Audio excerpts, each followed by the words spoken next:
A guy and I were talking about some things that we always talk about. More importantly, the things that trouble us. And the one thing that seems to trouble us the most is when people don't seem to care about what we care about.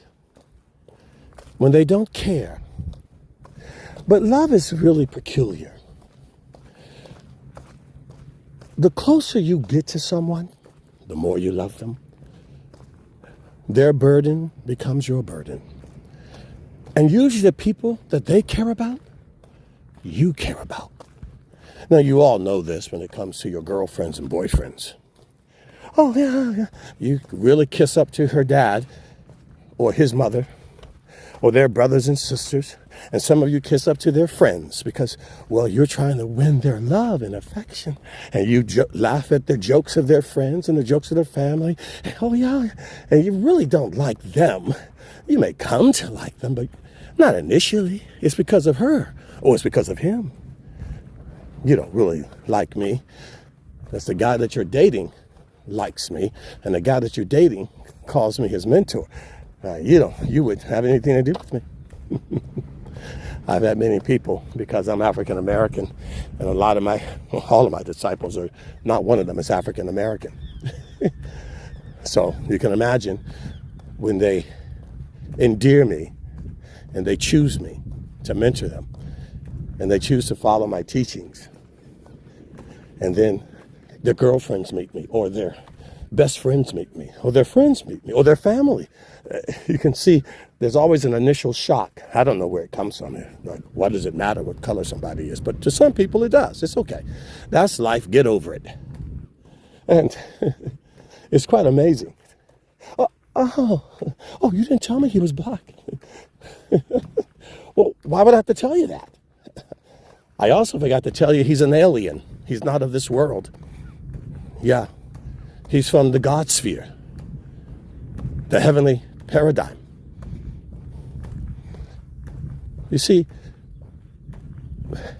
eventually, those people have come to like me, especially many, not all, not most, but many of my friends' families have come to like me. In some cases, the family of my friend has come to like me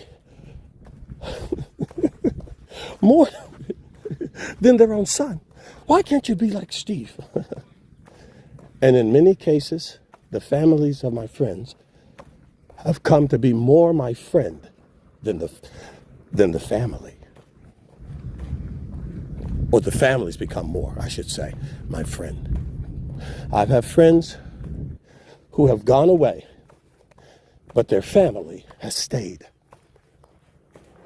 I have friends who no longer support or follow, but their younger brother does, or their cousin.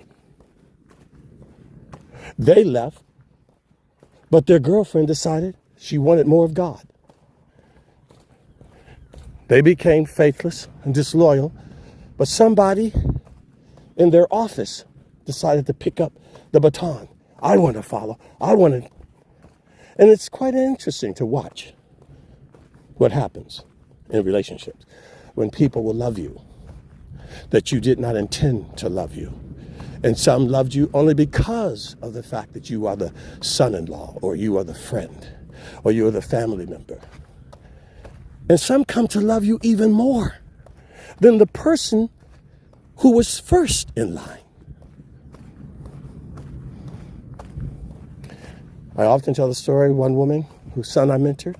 We never had a fight, my friend and I, until one night I saw him do something that was very disrespectful to his mother.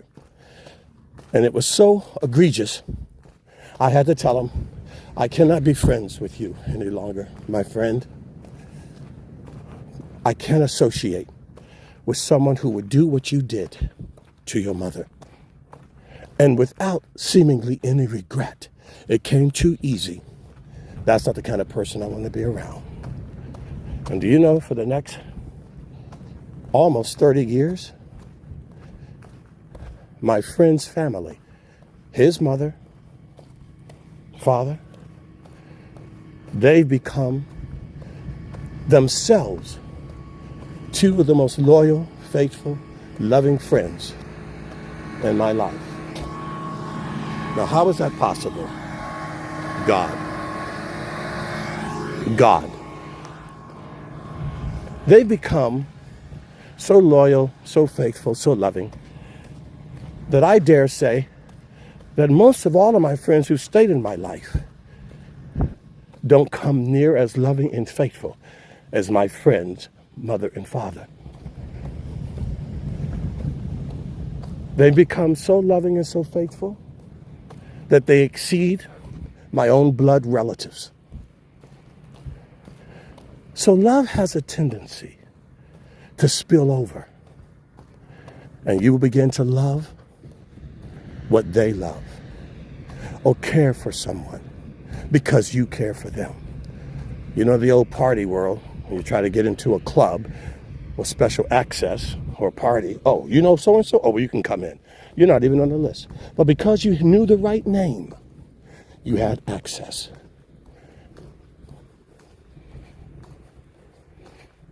Do you care when the people that you love are carrying a burden about somebody you don't know? Will you say, oh, wow, that's important to you? Well, that's important to me. What can I do? See, it's so easy to wait until somebody in your life is dying or sick or in need. Then you drop everything you're doing. Would you do that for somebody else that you don't know? For somebody that you love who has somebody in their life that needs help?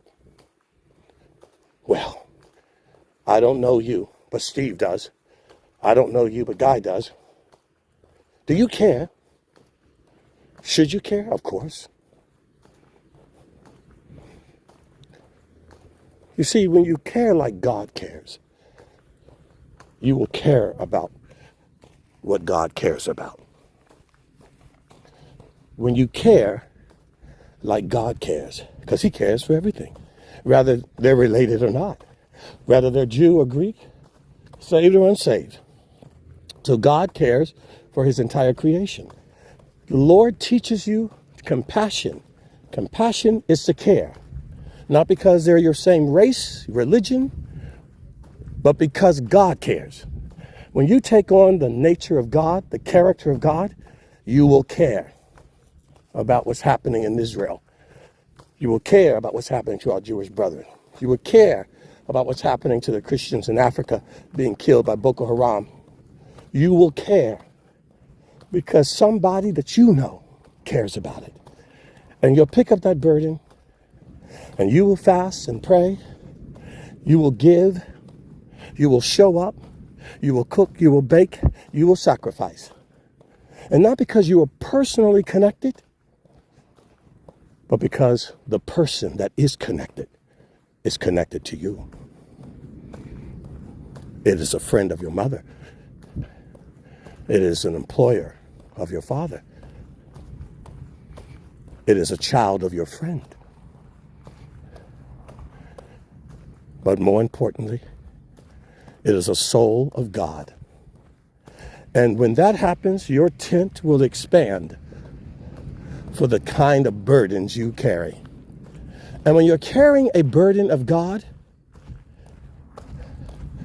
something's wrong with you if you call it stressful. People say all the time, I can't hear that. Something's wrong with you. You can't hear that?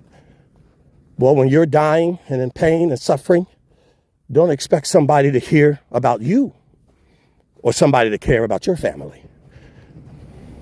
It's demonic. And most of you are oppressed by demonic spirits.